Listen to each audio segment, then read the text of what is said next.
গতকালকে রাত্রেবেলা আমাদের কাছে একটা কমপ্লেন ইনফরমেশান আসে যে তুই চাকমার এখানে একটা ছেলে মার্ডার হয়েছে এবং তার বাড়ির মানুষ বিষয়টাকে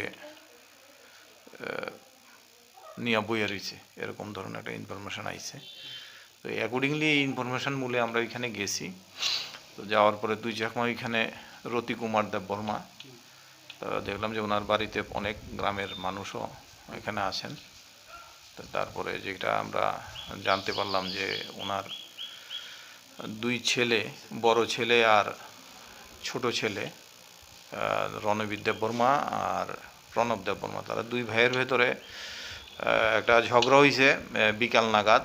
যে বড় ছেলেটা নাকি ড্রাগ এডিক্টেড, প্রচণ্ডভাবে নেশাসক্ত থাকে সবসময় এবং প্রায় সময় ঘরের জিনিসপত্র এদিকে এদিকে নিয়ে বিক্রি করে লায়।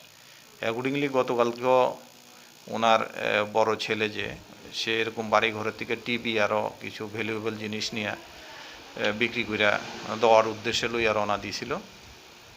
তখন ওনার ছোট ছেলে যে বাড়িতে ছিল সে বাধা দিয়েছে আর কি। তো বাধা দেওয়ার পরিপ্রেক্ষিতে বড় ছেলে বড় ভাই আর ছোটো ভাইয়ের মধ্যে প্রচণ্ডভাবে একটা ঝগড়া হয়েছে। তো ঝগড়ার মধ্যে তাদের মধ্যে হাতাহাতি হয়েছে। হাতাহাতির পরিপ্রেক্ষিতে বড় যে রণবীর দেব বর্মা সে নাকি মানে যখন তাদের মধ্যে ধস্তাধস্তিতে সে যায়, সেটা দরজার ভেতরে বাড়ি গেছে এবং সাবসিকুয়েন্টলি পাকার ভেতরে পড়ছে, পুরা গুরুতরভাবে আহত হয়েছে এবং সাবসিকুয়েন্টলি সে মারা গেছে।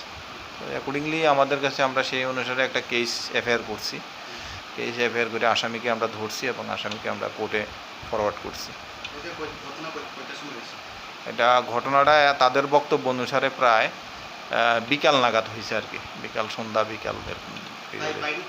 হ্যাঁ হ্যাঁ, আপন ছোট ভাই করছে আর কমপ্লেন দিছে ওই যে ছেলেটা মার্ডার হয়েছে এর বাবাই কমপ্লেন দিয়েছে আর কি।